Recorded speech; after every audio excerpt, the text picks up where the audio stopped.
It's July already, and most factories still don't have much going on. I've been working in Wenzhou, Zhejiang for over 20 years, and these last 2 years, the shoe and clothing factories have been doing especially bad. June, July, there's just nothing happening. I just took a walk outside, and most factories aren't even needing overtime. Some workers only clock in half a day and head home. A man who has worked in Wenzhou, Zhejiang for many years disclosed that this year's export situation is severe, with factories unable to secure orders, especially those for export to the United States and Europe. He is unsure when the factories will be able to recover. He estimates that approximately 60% of factories are suffering from insufficient orders.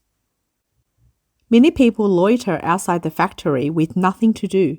Evenings are boring without overtime, and because wages are not high and people are reluctant to go out to spend, workers prefer to save more money for their children. Here we are in Wesha community in Dongguan City, and it's noon. You can see how messy the industrial area is here.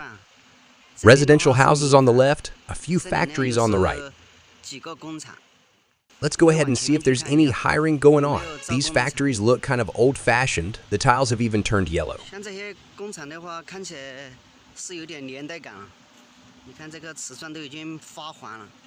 Over there, a factory looks like it's closed down. It was a big place too.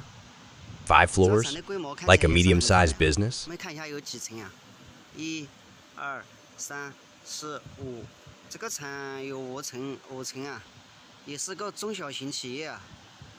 On the right, a temporary factory building made of tin. Looks like there used to be thousands of workers. I don't know why, but it's gone now.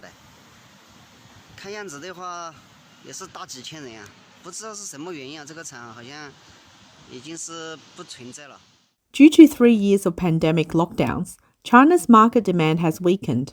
This, coupled with a large number of foreign companies moving to Southeast Asia and a decrease in orders for Chinese-made products from countries like the United States and Europe, has delivered a blow to businesses. According to the latest data released by the National Bureau of Statistics of China, the Purchasing Managers' Index (PMI) for China's manufacturing sector in July was 49.3, still below the 50-point boom-bust line, marking the 4th consecutive month in the contraction zone. The last time China's PMI contracted for 3 months or more was from May to October 2019, before the outbreak of the pandemic. The Business Activity Index for the non-manufacturing sector in July was 51.5%, down 1.7 percentage points from the previous month. Specifically, the Construction Business Activity Index was 51.2%, a significant drop of 4.5 percentage points from the previous month. This is the lowest value since July 2022. The Service Business Activity Index was 51.5%, down 1.3 percentage points from the previous month. According to a Reuters report, Xu Tiancheng, an economist at the Economist Intelligence Unit, said, "The sharp decline in construction activity is a worrying sign, suggesting that the real estate industry could fall into a death spiral." In addition, data from the Chinese government also shows that the total profit of industrial enterprises above a designated size nationwide was 3.39 trillion yuan, down 16.8% year-on-year. In June, the year-on-year profit of industrial enterprises above a designated size fell by 8.3%, a slight improvement from the 12.6% decrease in May. These data indicate that China's economic recovery is lackluster. The second quarter, which should have seen a substantial improvement, only grew by 6.3%, below expectations, threatening the prospects for China's economic growth in the third quarter.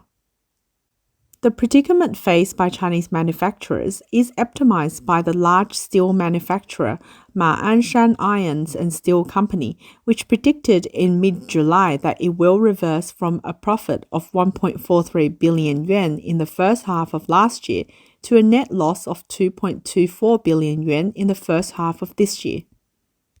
The breakdown of the data shows that the total profits of state-controlled enterprises fell by 21% year-on-year. Joint stock companies fell by 18.1%. Foreign, Hong Kong, Macau, and Taiwanese invested enterprises fell by 12.8%, and the private enterprises fell by 13.5%. During the same period, out of the 41 major industrial sectors, 29 saw a significant year-on-year drop in total profits. The most substantial plunge was in the black metal smelting and rolling industry, which fell by 97.6%. Other industries with declining total profits include oil and natural gas extraction fell by 12.2%, coal mining and washing fell by 23.3%, textiles fell by 23.8%, computer communication and other electronic equipment manufacturing fell by 25.2%. Non-metallic mineral product industry fell by 26.6%. Agricultural and sideline food processing fell by 33.2%. Non-ferrous metal smelting and rolling processing fell by 44%. Chemical raw materials and chemical product manufacturing fell by 52.2%, and oil, coal, and other fuel processing fell by 92.3%. Industrial profit data primarily comes from enterprises with an annual revenue of at least 20 million yuan from their main business operations. This implies that businesses with annual revenues below 20 million yuan are not included in the statistical data, suggesting that the downturn in profits for Chinese industrial enterprises could be even more severe, thereby exerting considerable pressure on the Chinese economy. Bloomberg reported that the widespread decline in industrial products indicates a continuously deteriorating operating environment for companies, leading to a severe blow to business confidence and a pause in corporate investment, which in turn drags down economic growth. Huang Shicong, a Taiwanese finance expert, has shown particular concern about the large decrease in private enterprise profits in the official data. He believes this is a signal of a decline in profits for private enterprises, which are the driving force behind China's economic growth.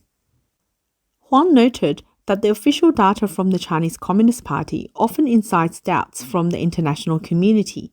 However, while it is possible to falsify overall data, it's much harder to fabricate enterprise profits. With business profits currently performing poorly, the authorities are unable to prove that China's economic condition is good. Huang candidly stated, "Everyone has always suspected China of embellishing economic data. If the profits of many industries are declining, claiming economic growth this year is good would present a major contradiction. If even industries with stable profits are on the decline, it implies significant hidden concerns for the economy. This year's Chinese economic growth rate is unlikely to be as optimistic as the official viewpoint." Since the outbreak of the Sino-US trade war in 2018, the globalization and integrated supply chains of the Chinese era have begun to collapse. The Chinese Communist Party's stringent zero-COVID policy over the past 3 years has prompted investors to reassess geopolitical risks. In recent years, the Chinese Communist Party's crackdown and scrutiny of foreign enterprises, along with other factors such as opaque policies, have led businesses to re-evaluate their dependence on China. Industry giants including Apple, TSMC, and Mazda are diversifying their supply chains and gradually moving out of the country. Huang believes that the global economic downturn over the past 6 months, coupled with many foreign companies leaving China, have contributed to the decline in Chinese industrial profits. External factors coupled with businesses leaving will naturally cause China's industrial profits to decline, as the original supply chains have moved away, resulting in fewer downstream orders, he stated. 兄弟们，心酸了。 Oh guys, it's heartbreaking. A boss I've known for 5 years just announced the factory's closing down. I've known him for so long. Even when he was in debt, he never looked so down. After the factory closed, he was looking at those machines, tears in his eyes. I've been in this industry for 10 years, and this year has seen the most closures. A lot of manufacturing factories are in a real bind right now, worried about orders when they don't have them and worrying about payment for supplies when they do. Longtime clients are ordering less. New clients, we have credit risk. Not many pay up front in cash. A lot of bosses can't even pay wages now. Some are paying wages with borrowed money. But in reality, there are many such bosses in Nanjing of Jiangsu province. There's one boss in Nanning. He can't pay next month's wages. He has a few contracts worth hundreds of thousands, but he's got no money. Can't get raw materials. Can't produce. He told me, in the past he could buy on credit, but these last 3 years no one's willing to give him that credit. Everybody's funds are really tight, living on a shoestring. The man who shot the video revealed that the factory has been operating for over 20 years, but the profits earned in the past few years have been wiped out due to the pandemic, leading the factory owner to consider shutting down the operations. Now here I am in Inxin Kiao Industrial Zone in Shenzhen. A toy factory called Shenlai has gone bankrupt. They're tearing down equipment and dealing with stuff that needs to be moved out. The factory sign's been taken down already.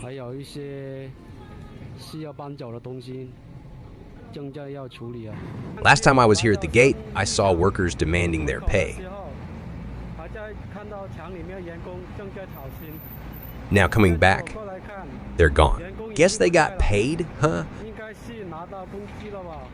Against the backdrop of a substantial decline in factory profits in China, instances of worker strikes have also become more frequent. China Labour Bulletin (CLB), a Hong Kong-based non-governmental organization dedicated to promoting and protecting the rights of workers in China, has reported that there have been over 140 instances of factory strikes in China in the first 5 months of this year, a 7-year high. It is estimated that this represents only 5% to 10% of all collective labor litigation incidents in China. The organization's data is largely based on protest activities reported on social media.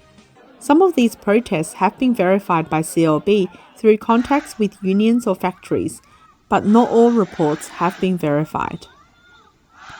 CLB noted that many strikes are concentrated in Guangdong province and the Yangtze River Delta, the manufacturing hubs of China, and involve factories producing garments, footwear, and printed circuit boards, among others. Workers participating in the strikes often face surveillance from Chinese authorities and find it challenging to achieve any victory in their protests. Authorities intervene early to disperse striking workers, while cyber administrators erase evidence of labor disputes on social media platforms. According to a report by Reuters, Aidan Chow, a researcher at CLB, said, "We believe the decline in manufacturing orders and factory closures will continue, and bosses will try to cut costs by directly laying off workers." Trade union-related personnel pointed out that a large number of migrant workers are employed in China's manufacturing industry, many of whom are under temporary or informal employment contracts. Under such circumstances, when factories want to cut costs, these workers easily face unpaid overtime, wage cuts, or layoffs without a proper dismissal process. Xu Tiancheng, the economist analyst at EIU, pointed out that businesses are resorting to wage cuts and layoffs to deal with overcapacity, but these measures not only hinder economic growth, but could also become a source of instability. According to a report by the Central News Agency, Chu Da-sheng, a researcher at the Taiwan Institute of Economic Research, stated that China's domestic consumption is slowing down and people are noticeably delaying their consumption due to the weak domestic demand. This has led manufacturers to cut production, resulting in reduced employment and working hours, which in turn has led to a decline in workers' income and a further reduction in their willingness to consume, forcing a vicious cycle. This could potentially push China into deflation. Recently, China's highest decision-making body, the Central Politburo, held a meeting to discuss economic issues, acknowledging that the economy is facing new difficulties and challenges, and the post-pandemic economic recovery has been turbulent. They also pledged to increase policy support for the economy. However, analysts believe that there is virtually no sign that the authorities will take stronger stimulus measures as concerns about debt risks continue to rise. Julian Evans Pritchard, an economist at Capital Economics, wrote in a report, "Looking forward, policy support is needed to prevent China's economy from slipping into recession, not least because external headwinds look set to persist for a while longer." Pritchard also noted, "Unless concrete support is rolled out soon, the recent downturn in demand risks becoming self-reinforcing." Bloomberg reported that China's economic recovery lost momentum in the second quarter, with the real estate industry continuing to decline, exports decreasing, and retail growth weakening. As demand declined, the consumer inflation rate dropped to a standstill, and producer prices fell at a faster rate.